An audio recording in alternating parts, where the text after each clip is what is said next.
Hello, hello, hello. Welcome. My name is Liz. I am the program coordinator or media coordinator for Northampton Open Media. And tonight is another episode of Focus Locus. Tonight we are showing our new favorite children's show, our new favorite kids educational program, Tepper's Tots, which is an independent children's show made by Tepper, Saffron, and Friends.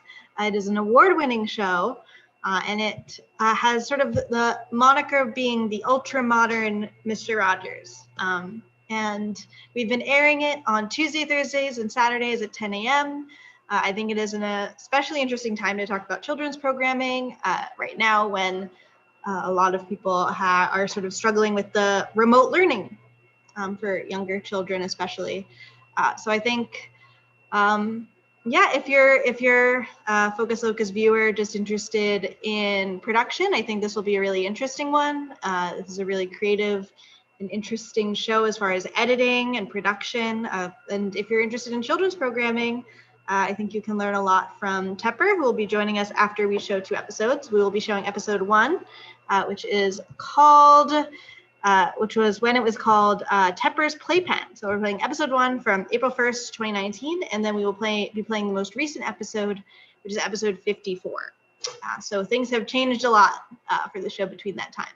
So as per usual, if you have questions, drop them in the chat. We're on Twitch, YouTube, Facebook, and you can also watch us on channel 12, or maybe you should be able to. Let me double check that. But yeah, so Facebook, YouTube, and Twitch for now. And I am going to get us started.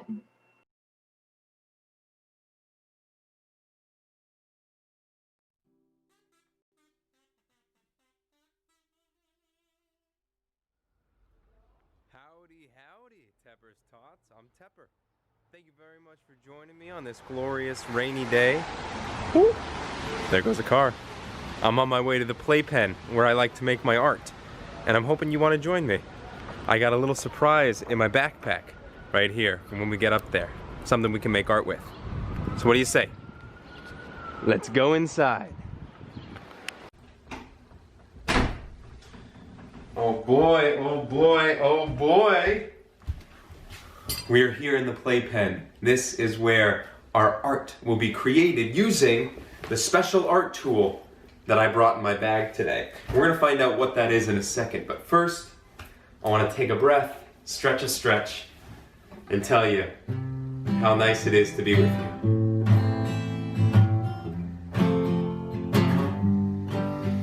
It's nice to be with you. It's nice to see you again. Welcome back, I sure missed you. My funny, fooly friends, it's nice to be with you. Will you be here with me now? Let's breathe a breath.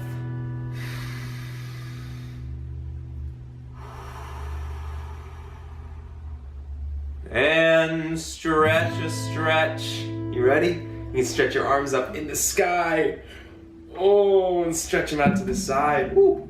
You can touch my other instrument right here. That's a big bass guitar. I'll show you that some other day. There we go. Smile, wave, hello, and say,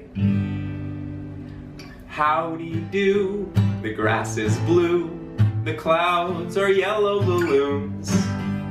The water's white, and instead of night, I see a purple moon. Shine a bright red light. Oh, the world you see is not the same as mine. We have different hearts, we have different minds. But what I know to be perfectly true is when you see me and I see you, we'll say howdy, howdy, howdy, howdy, how do you do? Howdy do, everyone. It's so nice for you to join me today for the very first playpen. One of many more to come. I'm very excited. I'm honored to be here with you. I'm honored that you're choosing to spend your time with me. Now, I know, we are very excited because I told you there was something in this bag that we're going to use to make art. So, what do you say we find out what it is? You can use your imaginations until we do to think about what it might be. I found something I've never found before. Some new tool I've never used, and I've discovered something new I'd like to share with you. Can you guess what I brought in my bag? Can you guess what I might have brought in my bag? What do you say we find out together, okay? So, here it is. It's a pretty big bag, but what I brought is very small, and you can use it to write things with and to draw things with. Do you have any idea what it might be? Let's use our imaginations and think about it for a second. Let's see. Find it in here. I found it. Okay. Are you ready? Here it is. It's a pen. It's a pen that looks purple, but it has black ink. Now, what do you say we go over, we take a piece of paper, and we make some art today? Let's do it. Come on. Okay. Here we are. Set up our paper right along the line. You don't have to, but I do so that I can get one camera to shoot the picture and one camera to see me. Hello, friends. So, today we've got our cool pen. As long as you're having fun, as long as you're discovering something while you draw, that's all that's important. As Bob Ross said, there are no mistakes, just happy accidents. So, let's start with something cool. Let's start with just a circle, right? That's a circle. You know, I don't know what it's gonna be. Maybe it can like have little tentacles coming out of it. That's pretty cool. And like a little circle inside of it. I like that. Maybe make it a little face. Hello. I don't know, it could be anything you want. Let's just make some scribbles all around the paper, because why not? It doesn't have to be any one thing. It's just about having fun. Having fun with your tools, having fun with the paper, and seeing what your imagination can bring. So again, just make some more circles. Here's a triangle over here. Maybe a triangle over here as well. A square. I love different shapes. It's almost like a sunbeam that's coming out to greet the day. Like Mr. Sun or something. Mr. Sun, Sun, Mr. Golden Sun, please shine down on me. Oh, Mr. Sun, Sun, Mr. Golden Sun, hiding behind the tree. These little children are asking you to please come out so we can play with you. Oh, Mr. Sun, Sun, Mr. Golden Sun, please shine down on me. And your son can be a Mr. Golden Sun, your son can be a Ms. Golden Sun, your son can be a Mrs. Golden Sun, or your son can just be a golden sun. Mine's just going to be a golden sun. It's looking pretty nice. I actually really like it. I'm going to make like this little weird mountain range at the bottom. Whoosh. Mountains, mountains. I don't know what those are. Doesn't have to be anything really. That's what I love about drawing.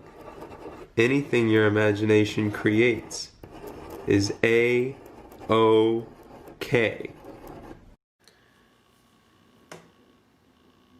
You know what I want to do? I want to flip the page over. Every page has 2 canvases. So boom. And now, what do we do with this canvas? Let's see. Maybe just like a little scribble. And it looks like a mustache to me. So you put a little smile underneath. Maybe a little beard. Maybe I'm drawing myself. I do love the smile. Big butterfly ears. 2 eyes. With my glasses. The glasses go like this behind your ears. And lots of I like to draw little hearts in my eyes. Because to me, when I look out, I like to be looking at all of you with love in my eyes. Because I love each and every one of you, I sure do. And I mean that from the bottom of my heart, from the top of my heart, from every angle of my whole heart. And that's it. And this is another one. Look, it can be Tepper. And maybe you can draw yourself. Or you could draw something like strange and funky. Doesn't matter. All that matters is that you can draw. And it doesn't have to be good. It doesn't have to be bad. It just is. And you draw for the pure fun of drawing. How about we go back and I'll sing you one more song about how else you can use a pen. And then we'll say goodbye. Sound good?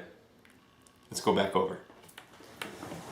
All right, and back on over. Now, you notice that there's a lot of art all around this wall.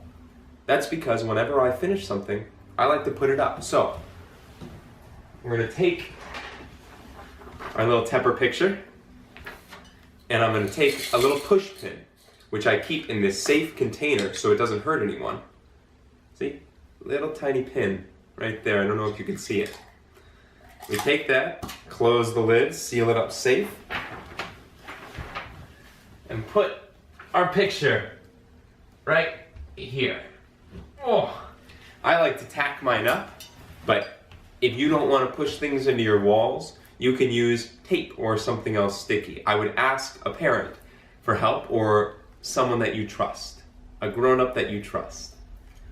Now, that was a lot of fun drawing, and I hope that it inspires you to go draw something too. Anything.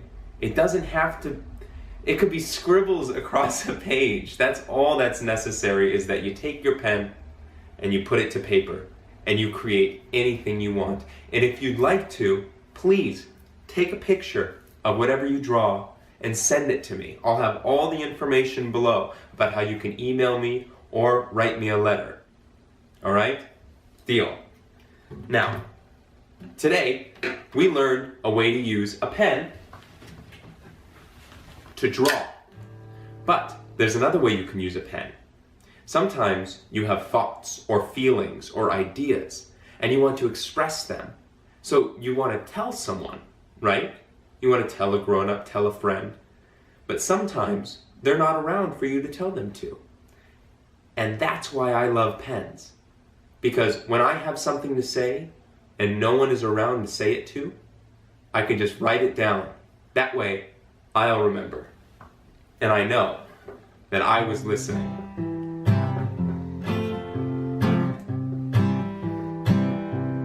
You're so easy to talk to.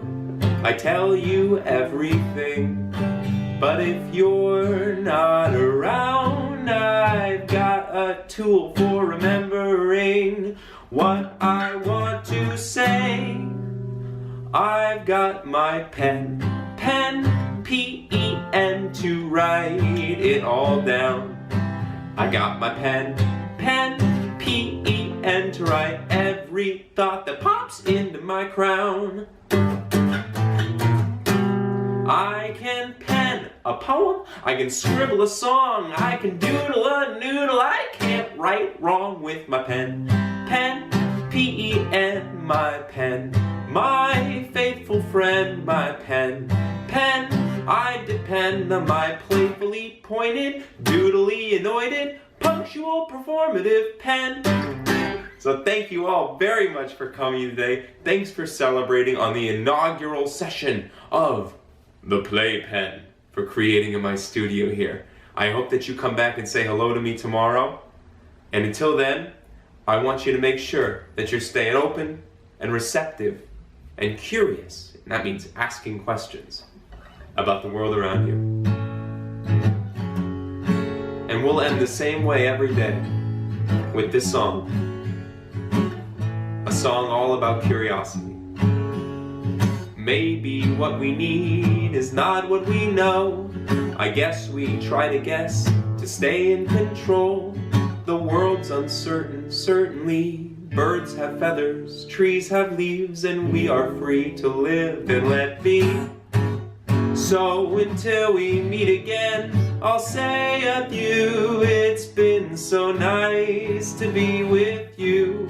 Stay open, be strong and wrong. Stay open, be loud and proud. I will love you no matter what comes around, comes around. I'll love you no matter what comes around. Have a wonderful day, and I'll see you tomorrow. Goodbye, my Tepper's Tots. Mwah.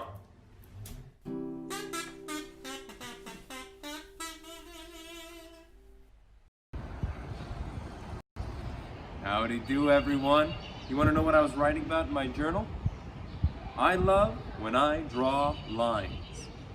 Let's talk about what that means inside. Whoa!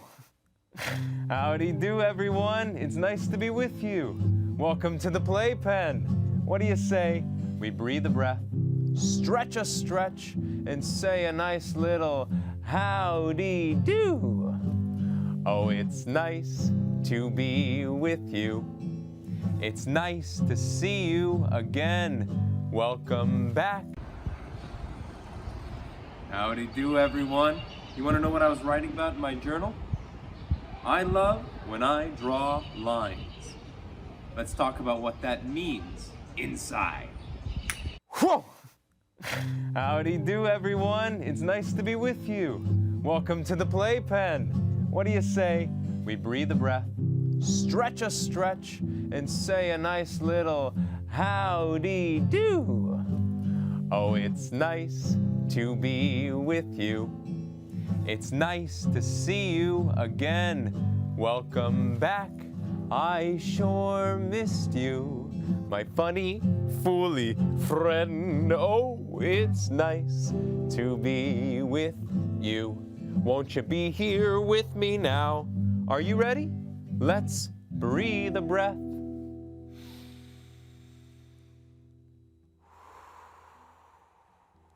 And stretch a stretch. Put your arms up in the air. Ooh, and out to the side. Ooh. Make sure you stretch your faces out with a nice silly face. Blah. Smile. Wave and say, howdy do. The grass is blue, the clouds are yellow balloons. The water's white, and instead of night, I see a purple moon shine a bright red light. Oh, the world you see is not the same as mine. We have different hearts, we have different minds, but what I know to be perfectly true is when you see me and I see you, we'll say howdy. Well, howdy. Howdy, howdy, how do you do?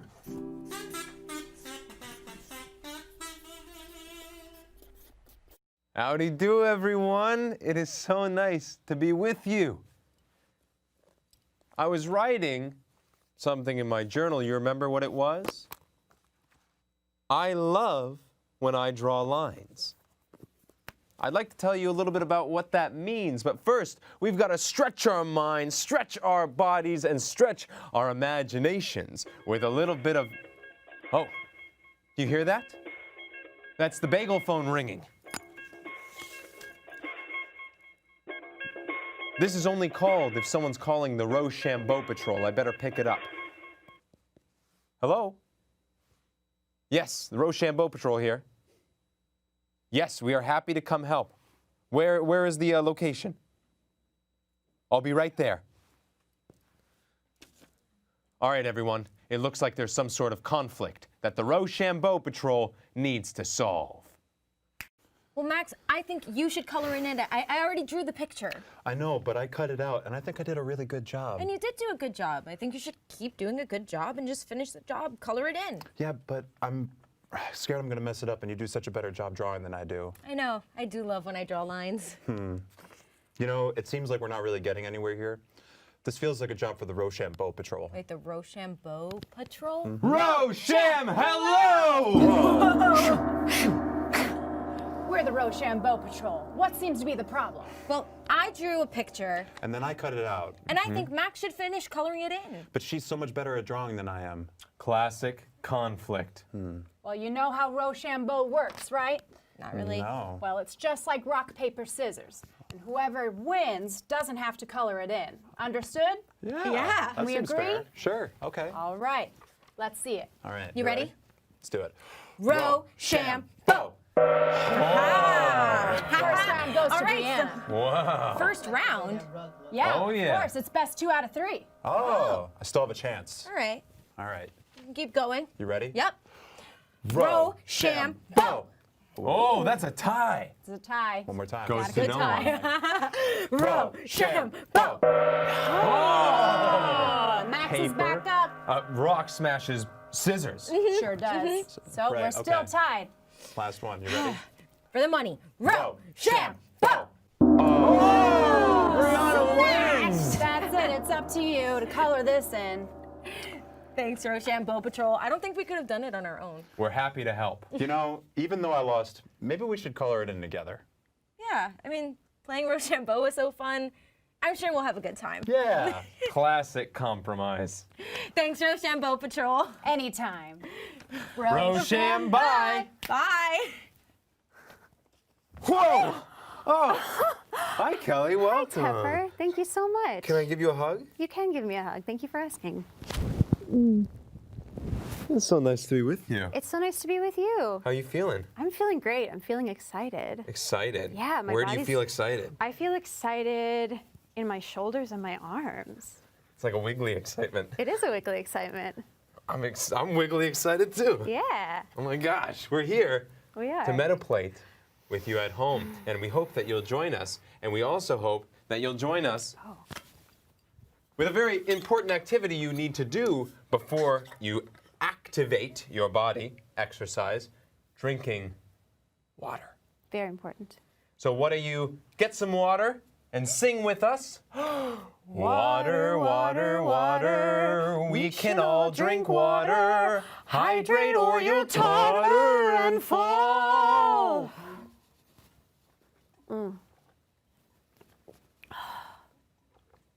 Tepper, I feel so much better. Oh, you feel good? I feel great. Sometimes I get so eager with my water drinking that it spills all over me. Yeah, that can happen. When you really love hydrating. It's true. All right, everyone, it's time to Metaplate, so let's all start with some deep breaths. Are you ready? Let's breathe in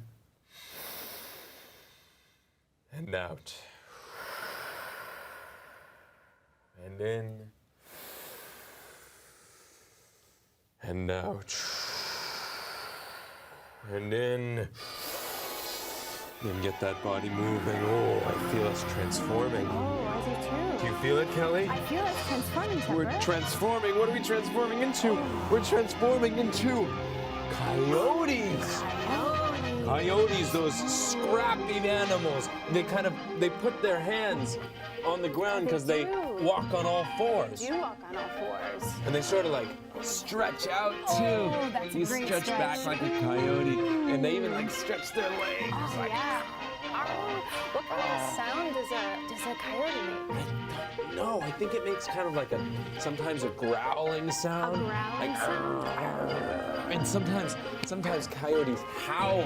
Oh, I love to howl. Oh, you want to howl? Together? Yeah, let's I would go. love to howl together. Oh, that was nice. You have a beautiful howl. Thank you, I One work more. on it. You want to howl with us at home? Are you ready? Ready?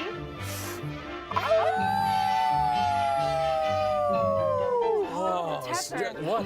I think I'm transforming. You feel it? I do. Oh, I feel it too. I think I'm becoming What? a chicken. A chicken? So I think chickens they've got their wings, right? Their necks. You move your neck like a chicken? It's like kind of back and forth neck. Yeah. Your steps are sort of short.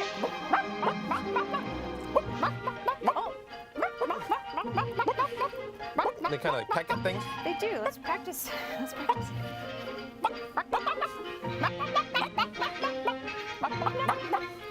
Do they fly? Maybe they fly. Maybe they hop. I don't think they fly very far. I don't think so either. Oh, they lay eggs. Oh, for sure. Remember that? Right. I laid a little baby duck. You did. Oh yeah. Wow. This is my baby now. That's wonderful. I guess I'm Oh, wait. I feel us transforming. Oh, I do too. Oh, do you feel that? I do feel Whoa. it's transforming. Whoa. I think we're transforming into rocks. Oh, we are. Rocks of any shape. Very still. Very still. That's what rocks do, huh? They just sit still. And we can pretend that we're rocks by being really still and breathing in and breathing out. Still.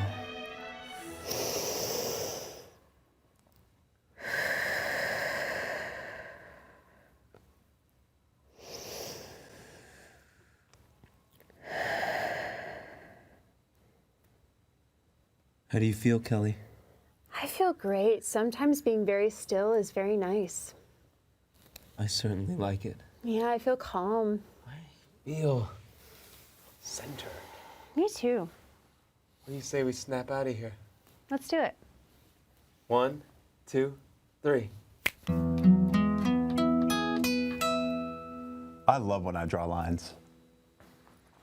How many notes did you just play, Max? 1, 2, 3, 4, 5, 6, 7, 8. You mean like this 8?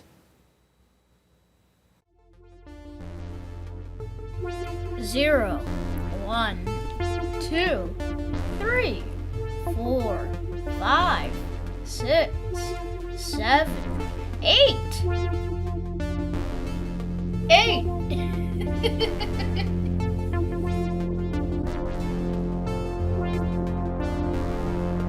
8.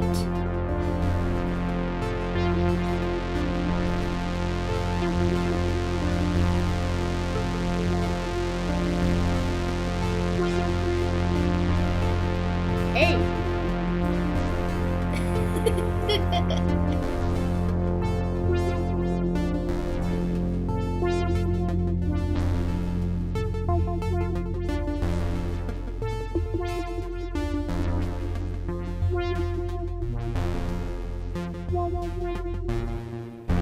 8. Yes, like that 8. Oh. Whew. Howdy, y'all. You know, remember what I was writing in my journal? I love when I draw lines. I've got a little story about a kangaroo who learned just that. On a rather nice day in the middle of May, Carrie the kangaroo was invited to the Wanoya Carnival with his entire school. He wanted to go, or else he'd have to stay home. So he said yes, even though he was afraid of carnivals. He heard that carnivals are full of clowns who scare, rides that spike your hair, and fiery torches juggled by horses. So he stopped at home to clear his fear by bringing his stuffed sheep, King Shear. King Shear, that cuddly stuffy, kept Carrie safe every evening, shielding him from the things that bring bad dreams. Carrie figured at the carnival the king could do the same thing. But hopping out his door, his mom said, "Stop right there, Care. Where are you carrying King Shear? You know you're supposed to keep him here." "Well, my school is going to the carnival and I need King Shear to keep me safe like he does when I'm afraid at night." His mom shook her head. "No way, Jose. King Shear's not safe at a carnival. The jugglers might throw him really far. Clowns might stuff him in a tiny car. And because he's so small, he'll fall off the rides. I'm drawing a line. Why are you being so mean? Carrie screamed. I say no out of love, turtle dove, she sweetly rhymed. I love when I draw lines. But Carrie didn't bite. He said, okay, Mom, with his mouth, but no in his mind. And before he strolled out to meet his friends, he stowed King Shear in his coat and took him on the road. At the fairgrounds, Carrie kept King Shear away from the jugglers and clowns. When he and his friends rode on the rolling coasters, he set King Shear down safely by a bunch of other kids' stuffed animals. The ride was a blast and a half, but after, he couldn't see his stuffed sheep. See, Carrie didn't realize he set King Shear down with a bunch of prizes, stuffed animals to be won by playing fun games with the Carnival crew. Carrie was hopping mad and started bouncing from booth to booth, asking if anyone had seen his stuffed sheep. He was freaking out, checking north and south, east and west, under crumbling rocks and in birds' nests. No luck. He was crushed. He sat down and cried when he spied out of the corner of his eye King Shear in the arms of some young ladybug. Carrie jumped in front of her and cried, "He's mine!" trying to wrestle away her precious prize. "Let her go!" the ladybug screamed. "My daddy won this sheep for me!" And they wrestled and wrestled till some carny cow crashed their match. Instead of black and white, this cow had colorful patches that matched her eyelashes. She reached into the fight and snatched the sheep out of battle. "Stop, you two! I'm one of the fools from this carny cattle crew, and we don't like fighting in our fair. So tell me, what's going on here?" The ladybug got the first word in. "My daddy won me that sheep, and this kangaroo tried to steal it from me." "Nuh-uh," Carrie jumped in. "That's King Shear. I brought him from home and set him down while I rode the roller coaster, and she took it from the pile of pets." Pondered the cow. "Since we can't decide, we'll have to compromise. How about I give you both a bigger prize?" She reached behind her back and pulled out 2 teddy bears, 6 times the size of King Shear. Both children were stunned with eyes open wide. The ladybug with a grin, Carrie with a horrified surprise. And in a blink, Carrie started to cry, "Please, please, please, Miss Colorful Carney, I don't want some other friend. No matter how much bigger or newer it is, I just want King Shear back again." The ladybug didn't understand. Bigger and newer always wins.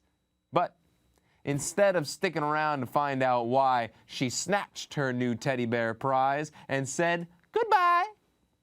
And Carrie's face, still soured and jammed, asked with kindness and trust, "Can I please have my ram?" In that moment, the cow fool knew Carrie was telling the truth. "I can see this sheep belongs to you." From that day on, Carrie kept King Shear at home. He knew to trust when his mom said no, and he also learned that saying no sometimes means, "I love you so." And when he was older, with kids of his own, and sometimes out of love he told them no, no matter how much they cried or how much they whined, he'd smile and say, "I love when I draw lines." What is love? It's like a parade on a Tuesday out of nowhere. And you're walking on the pond, watching clowns doing somersaults over clouds, pouring sugar on a bowl of Cheerios.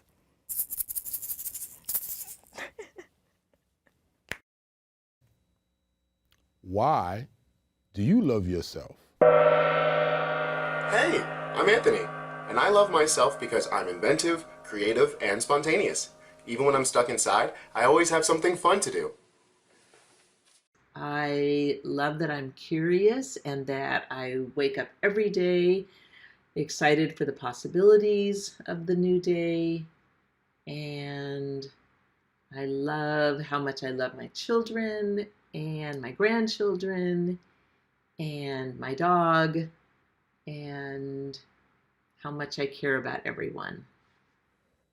The Puppet Theater presents Drawing Lines. Hey, Terry, can I have a hug? Oh, no, I'm not feeling very well and I don't want to get you sick. Oh, okay. Thanks for caring about me. Sure. I love when I draw lines. Me too.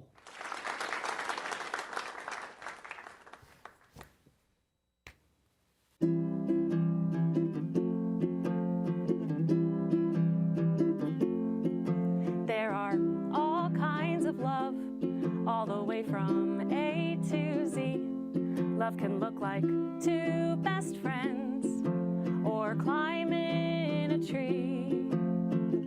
Love looks like you, and love looks like me.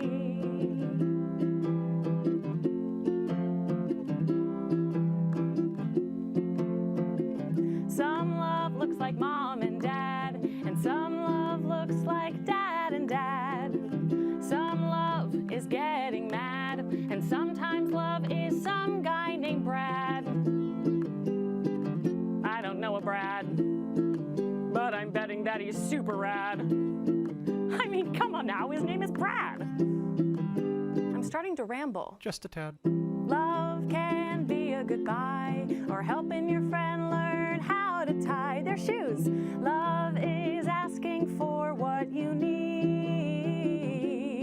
Like this, I could use a hug.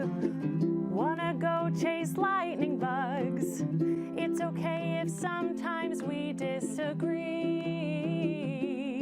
because I'll respect you and you'll respect me.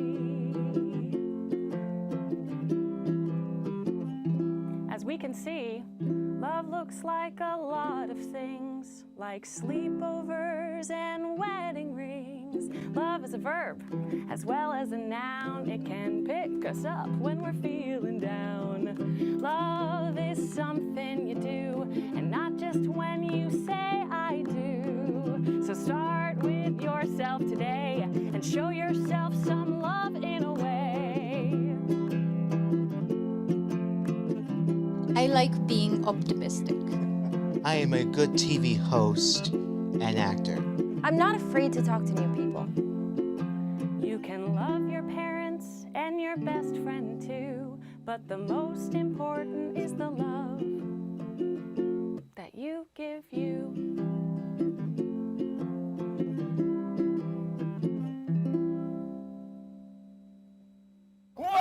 Oh my gosh! Oh, thank you all so much for being here, and thank you to our community of people who have made this show possible. Oh, wow. Oh my gosh. Love him. Nice. Oh, that guy. Oh. Wow. And thank you at home for hanging out with us today. And remember, as you ramble on through life, whatever be your goal, keep your eye upon the donut and not upon the hole. Maybe what we need is not what we know. I guess we try to guess to stay in control. The world's uncertain, certainly. Birds have feathers, trees have leaves, and we are free to live and let be. So until we meet again, I'll say adieu. It's been so nice to be with all of you. Stay open, be strong and wrong. Stay open, be loud and proud. 'Cause I will love you no matter what comes around, comes around. I will love you no matter what comes around.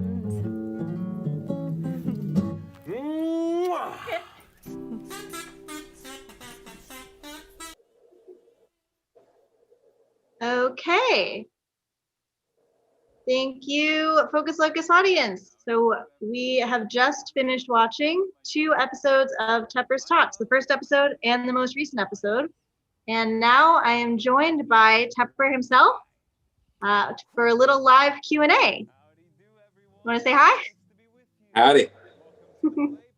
So let's start from the beginning. How did you get started making this program? We watched the first episode, which was April 1st, 2019. How did that get started? Well, I had been teaching kids classes for a long time, a lot of music classes and things where you dance around and you play to the kids and we all have a good time. And I was working for this company and I was writing songs for them. And eventually a mom came up to me and was like, how would you like to try your own classes? We'll bring you the kids. You can just figure it out, whatever you want to do. So I was like, yeah, let's do it. I'm coming from my like artist, creative, like, yes, let's try something new brain. And I started working on those classes. We were doing them every week. So I was doing a lot of research into children's media and a lot of disappointment in sort of what children's media has become. We either have animations, which are great in so many ways and can really reach down to the core, but they don't have that human connection that these older shows like Mr. Rogers or The Electric Company, they don't have the same connection to a grown-up source. And then any, grown-up non-animated that you see, they're usually trying to peddle something. They're trying to sell something to children. And to me, I just don't think that's cool. I think that as soon as we introduce children to this idea of becoming a commodity, becoming something to be sold to, we lose the genuine heart behind the content that we're creating. And so I thought, well, you know what? There needs to be something else. There needs to be something new, something that is more like Mr. Rogers, something that is more like the same grown-up friend coming in, saying hi every day and encouraging kindness, curiosity, and trust in the new generation. And as they've always taught us as creatives, if the book that you want to read isn't written, you got to write it. If the movie you want to see isn't made, you got to make it. So I just started doing it. I just said, let's try it. Let's see what happens. I knew Mr. Rogers did every day, Monday through Friday. So I thought, great, let's do every day, Monday through Friday. And in my apartment, I just started making episodes. And I did that for 9 weeks before I found my local assembly member's office introduced me to public media, public access, and the folks at MNN, Manhattan Neighborhood Network. And then I started making them on a real studio set and expanding from there. And now we're, sadly, in the heart of COVID when you can't go into your studios in the same way. So we've been sort of out of commission for a while, but we've been expanding behind the scenes. And that's okay for now.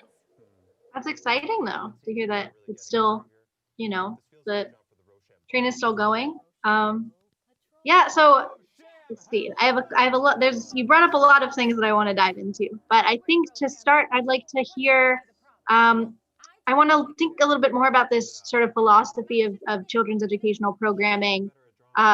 You mentioned Mr. Rogers. The newest episodes in the title on YouTube, in fact, include your moniker of the ultra-modern Mr. Rogers.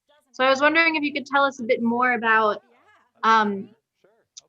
references and inspirations for Tepper's Tots, particularly when you think about what kind of program you want to create for kids, like where do you pull from? What's important to you?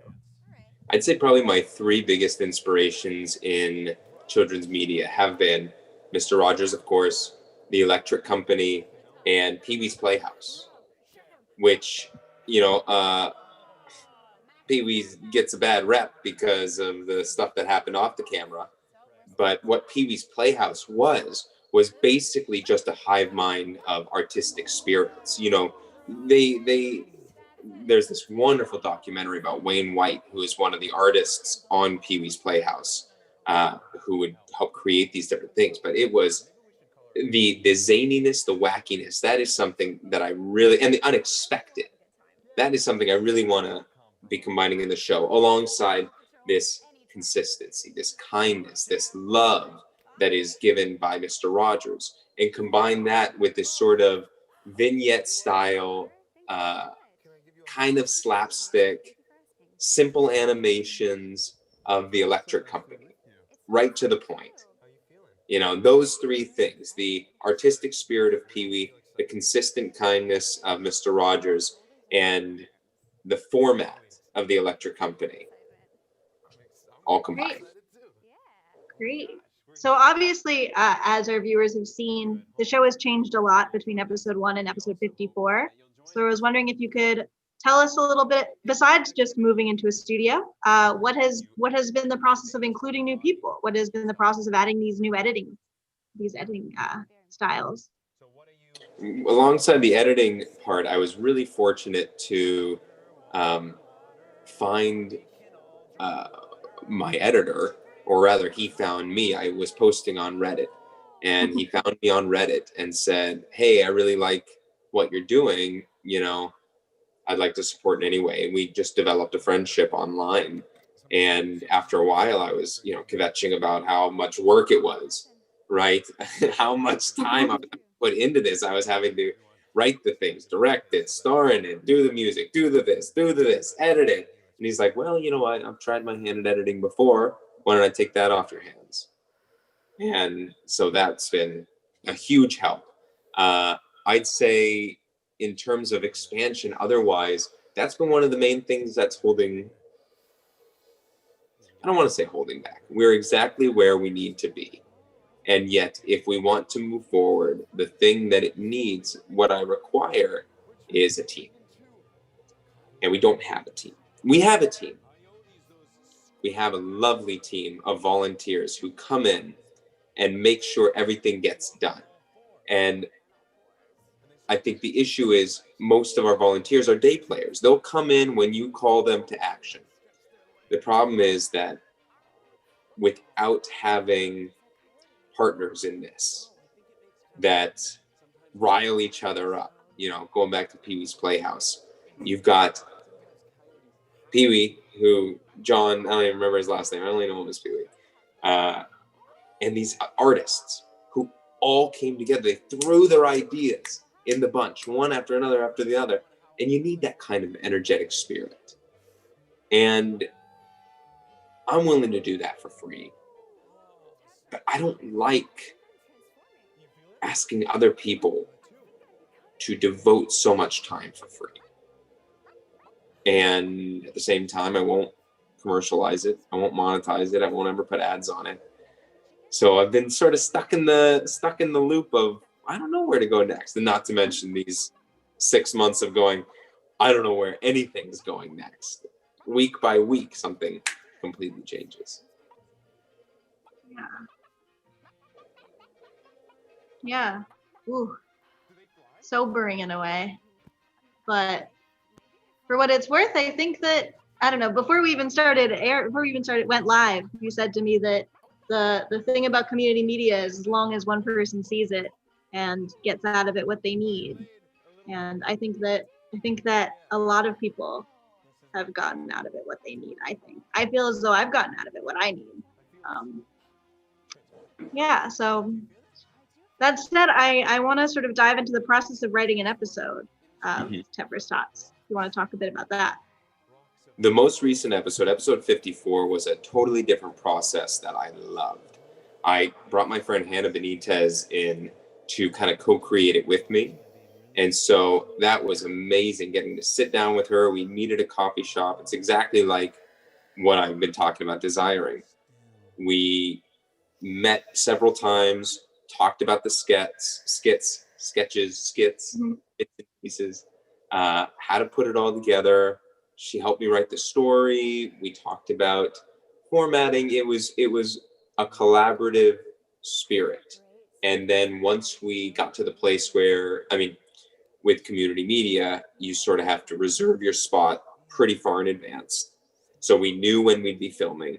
We gathered together all of our people. We said, oh, we need this person, we need this person, we need someone for these different things. Gathered together all our volunteers, and just having that extra set of hands. I think, you didn't see 53, or the people out there haven't seen 53 necessarily, but you can even see how much of a change from 53 to 54 there is. And trying to think directly, what the process is. A lot of me, like, walking down the street or hanging out with my wife or something, going like, oh, had me a good Tots sketch, and then going into my journal and being like, oh, this was the one we came up with last night, because she says crayon, and I say crayon. Like, oh, I'm gonna write with my crayons. And she's like, it's like you're saying cranberry. And she's like, you're supposed to say crayon. And I said, you say potato, I say potato. And then we realized that would be a really funny sketch where you have two people with completely different accents. One of them says something, you say water, and I say water. I mean, that's a little extreme version, but I think that would be such a funny little bit. And these things, they just come as you're walking around the street, sort of how any inspiration comes. Yeah.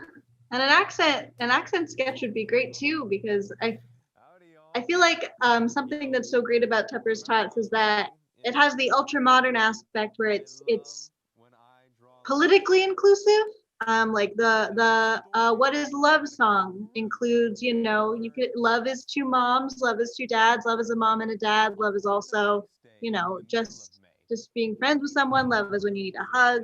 And I think that, I don't know, like it's great to have a kids show that would maybe be thinking about things like, maybe someone's parents are first generation immigrants to the US and have thick accents and they should be proud of that, I don't know. It's so great. It's so great to think about you thinking about that, I guess.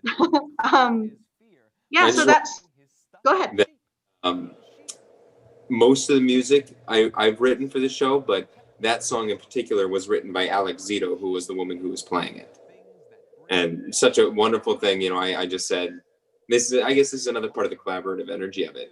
I said, it'd be great to have you on. Do you know what you'd want to do? And she said, I don't know, let me think about it. And, the next week she came to me and said, I wrote this song. Here, let me send it to you. That's great. Do you want to talk a little bit more about the music then? Sure. I've been writing music for years. I love writing music. That's one of my, I think we all have talents and skills that we gravitate towards, and that's certainly one of mine. When I was in college, I thought of myself as something of an artist who would write brooding, I called it sardonic existentialism, these songs all about how laughing at the meaninglessness of life, But now, as I've gone forward, the tunes have gotten a little more cheery. I think as you sort of need to with children's music. Yeah. What was the process of writing the theme song, which is great? That was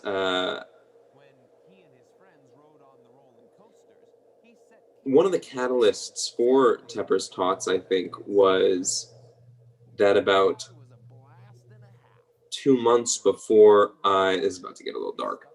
About 2 months before I started teaching those classes, that I was getting to lead myself and I was coming up with songs and things. It's nice to be with you, Howdy Do was written for those classes. 2 months before those really started, my father passed away. And when my sister and my mom, who live in California, were going through pictures for the funeral, they came upon a note, sort of in a wonderfully mysterious way. They, Amanda, my sister, looked at a picture and a photo album. She's like, oh, this might be good for the slideshow. And she pulls it out. And right behind it is a little note that my dad had written my mom on like their second date. And it said, it's nice to be with you, Robert. And like, my dad's not a really romantic guy. This is like the epitome of romance to him. And that phrase, it's nice to be with you. Like, it's so simple. It hits, you know? And I knew that that was the feeling that needed to come to the music for the class. Being able to go up to the kids and say, it's nice to be with you. It's nice to see you again. Welcome back. I missed you. These are beautiful little things that people need to hear. And so getting a chance to use his words to pay honor to him in this new step that in a lot of ways was inspired by the drastic change of life. You know, it was a very sudden death. It sort of flowed out. Sometimes a song takes you 3 months to write because you wrote a little bit and then you go back and you write a little bit. This one really just came out. You know, it was there. It was ready to be written. There was some muse ahead, you know, above me. The Wile E. Coyote in the sky wanted me to have it and funneled it through me. Wow, thank you for sharing that. It's a very affecting story. Really beautiful. Yeah. I want to ask you a little bit about sort of like any great children's show. There's an underlying lore that as sort of adults we can kind of barely follow. But you know, Tepper is a character who has traits, and the world has certain rules. Like in episode 54, you can snap your fingers, and that's how we switch scenes. So I wanted to hear from you a little bit about, how do you get in? What is the mindset of creating a lore like this? You know, what has been the most fun to sort of try? Mindset of creating a lore. It almost ties into the editing of it too. Particularly in the episode we watched, I really love the scene where you and Hannah, I think, are becoming animals, and then you have sort of the animal images on top. I don't know. I just think that maybe this is more sort of a production question, really, is that this medium of children's programming gives you such an opportunity to try things that don't make any sense. You know? Yeah, maybe just what are some of your favorite weird ideas that you've had that you've gotten to put together? Oh boy. I mean, I love this idea. I love the metaplation with the like becoming animals. I've been saying for years, I'm a dumb human, but I'm a smart animal. And that has really come to light with, I mean, I used to walk down the streets and sort of as almost a test for myself to be like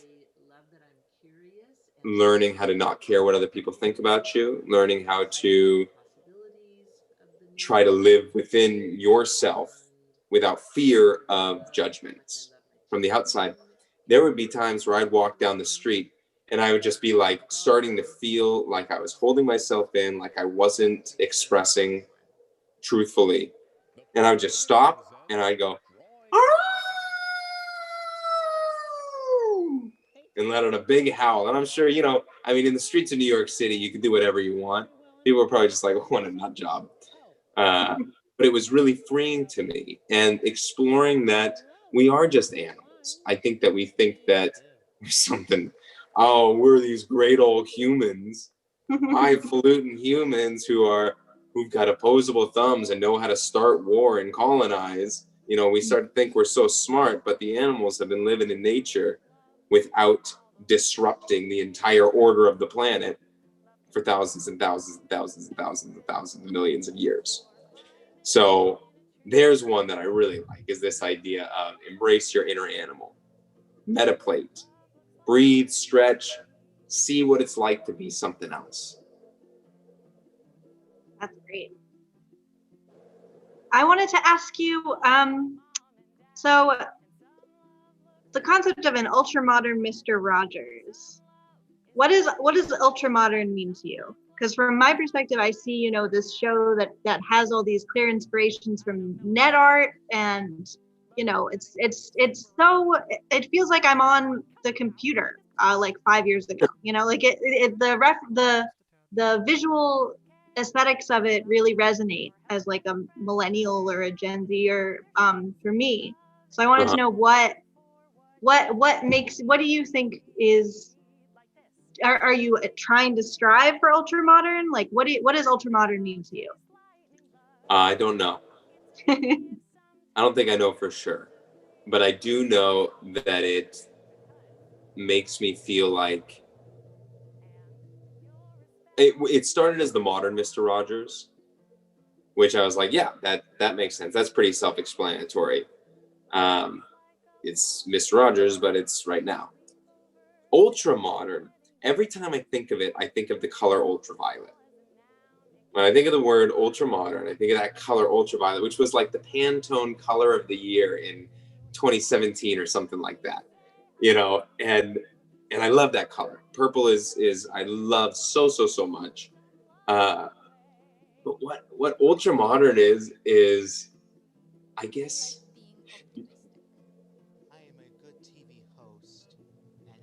it's beyond expectation. It's beyond what we think of as right now. It's ultra modern. It's not modern. Modern's like right now. We're in the modern age. But it's ultra modern. It's like you can't even expect it. You can't even think about it. I hope that you're surprised. That's the thing. Like, everybody who knows me and loves me knows that if you want to bring joy and laughter and like wildness into my life, you got to surprise me. You got to make me think something that I just don't expect at all. I mean, that's demechanization 101, you know. We got to get out of our own, what do we know? What do we think? Because the truth of the matter is, even if knowing was a thing, even if I was able to say the things that I know today are 100% factual, that's maybe, if I'm being generous, 0.000000000000001% of the entire knowledge of the world and the universe. So for me to say I know anything is for me to basically, you know, lift my head, blow smoke in my ears. So surprising. When you surprise someone, you remind them that they're not in complete control. There's something outside of them that they don't realize is there. And especially because it's harmless surprises. I'm never going around trying to surprise someone and harm them. You know, cultivating harmlessness is something that's so important. And so because they're these innocent, fun surprises, I think all they do is open and unlock, widen perspective, add curiosity. Ultra modern is the unexpected. That's a great answer. So I have a audience question that I like, that I'd like to ask. So my dad is actually asking this, so that's one of our viewers. So he says, have you met your audience? And if yes, what have you learned from them? Yes. My nephew is like exactly my audience age, which is 5 and 6, although I like to say it's fun for the family. And you can really tell when you sit down and watch something with a kid, you know when you got them, you know when you don't. You know, the Rochambeau, they love Rochambeau Patrol. They thought that was hilarious, but also because we play Rochambeau all the time. The Metaplation, they think is so funny because you can actually do the stretches, you can do the things. The story does not work. I sat them down for episode 54. The story, flat. Totally did not work. Needs to be completely rethought in how we structure our story time format, which started as this like Tepper's Thoughts. And you just see it. I wish that I had more study groups, focus groups, that's what they're called, to really understand what it is we need. But like with anything DIY, I think it's a very small sect of people who can, I like to think of it like the gold miners in California, right? They went to California, they looked at the mountains, they didn't just see like, oh, wow, look at these beautiful mountains. There's gold in them there hills. And I think that there are a small set of people right now who can watch Tepper's Tots and go, there's gold in them there hills. And those are the people who end up joining, who end up, enjoying what's happening, who introduce it to their friends. And the rest of the people, they'll come along in 10 years maybe when the production value is a little higher or the kinks are worked out. That's fine. But yes, I am constantly engaged with my audience, though I'm always welcoming more focus groups.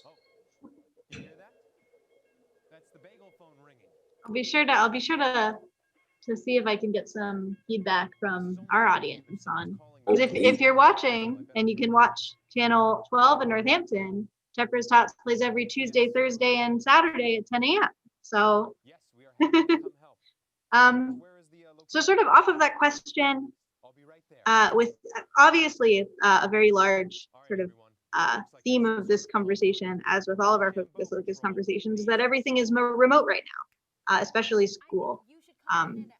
And remote education is really, I don't know, it's confusing. It's for a lot of people, it's brand new. So I was wondering, as someone who's been making this show that is by nature remote in a way, like most of the people who you want to see it aren't gonna be there with you, of course. So I was wondering if there were sort of any lessons you could share about children's educational programming. Just what have you learned from this process about what it needs and what it should not have too?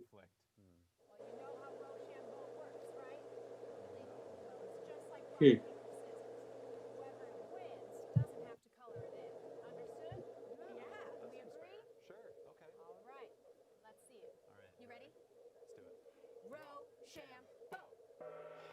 think people are having a really hard time right now. I don't think there's any sort of replacement for in-person learning, and that's really tough. And I think that people are doing a really, really great job doing whatever they can to at least supplement.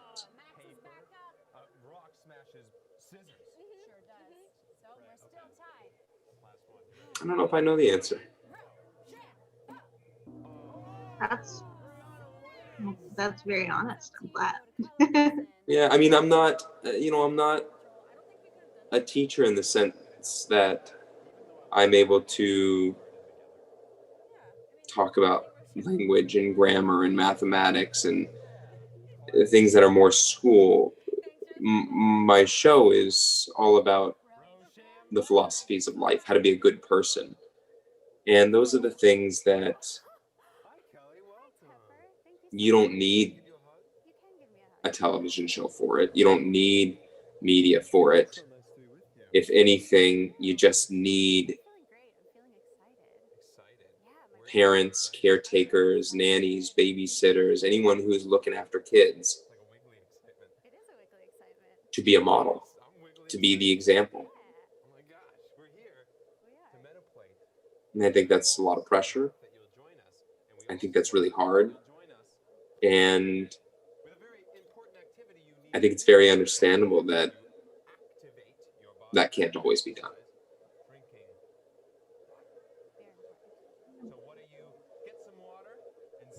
Well, yeah, challenging time, but those were my questions. So I was wondering, I guess, what's what's next? Should we, you said that you were working on Tepper's Tots sort of in the background now. Someone actually asked in the chat if you've thought about shooting outdoors at all. If you want to talk about sort of next Tepper's Tots things. Next Tepper's Thoughts things would be if I had a good camera, or I had a camera person, or like Tepper's Thoughts outdoors would be great, or even doing a more, going back to this intimate like apartment setting.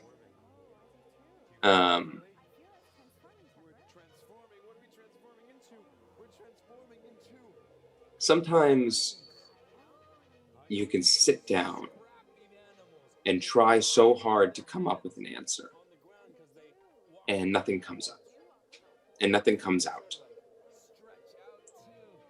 And other times you can just be somewhere and the solution comes to you from nowhere, from everywhere, from the Wile E. Coyote in the sky. And at this point, I can earnestly say that I'm not sure. I'm not sure what's next. I know there's more to come. I know this is my life's journey. I know that we can try a lot of different things. We could try shooting it outside. We can try shooting it on location, doing skits with people that, you know, I'm already either quarantined with or are in my, you know, small group. But I don't know, and I don't think I don't think it's at the time that trying to grasp at it is helping, you know.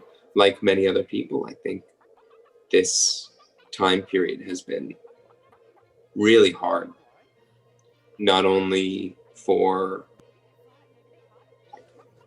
production reasons like this, business reasons, but family reasons and tragedies all around.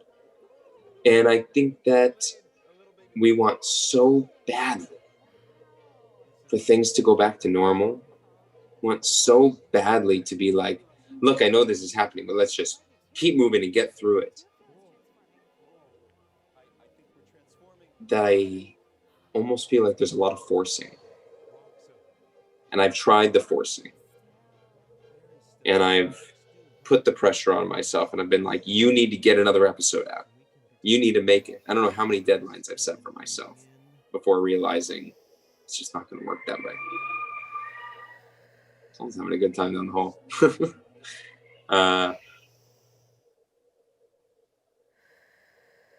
I hope to be collaborating with my friend Zudi on the next episode. That was, him and I were scheduled to shoot our episode on April 11th. Obviously that didn't happen. And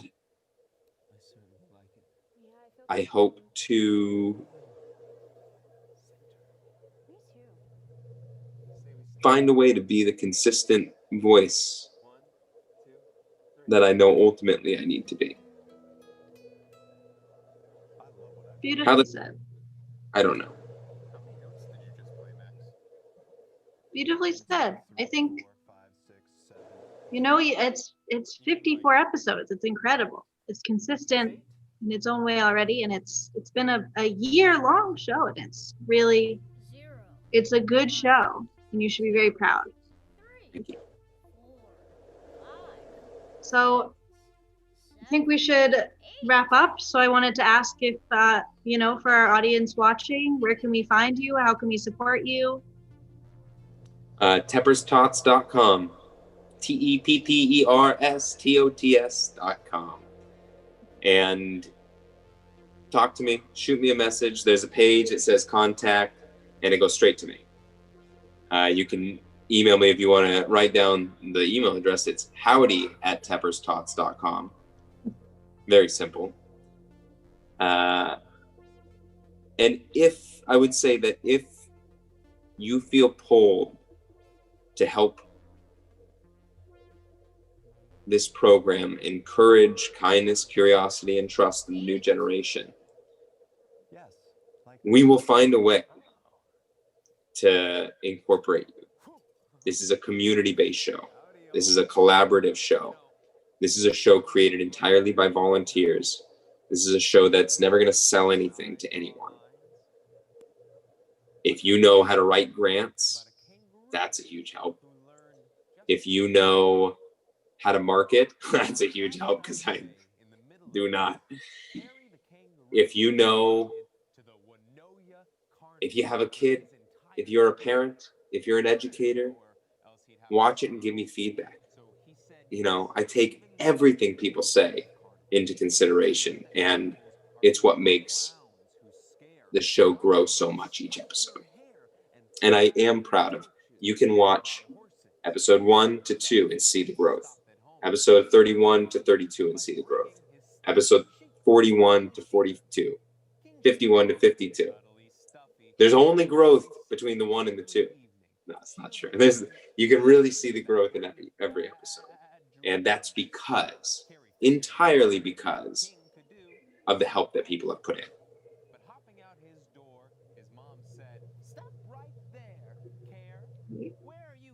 All right. Have a good night, Focus Locus viewers. Thank you so much. Do you want to give a sign off? I do. Thank you all very much for coming in. And as you ramble on through life, whatever be your goal, keep your eye upon the donut and not upon the hole. King Shear's not safe at a carnival. The jugglers might throw him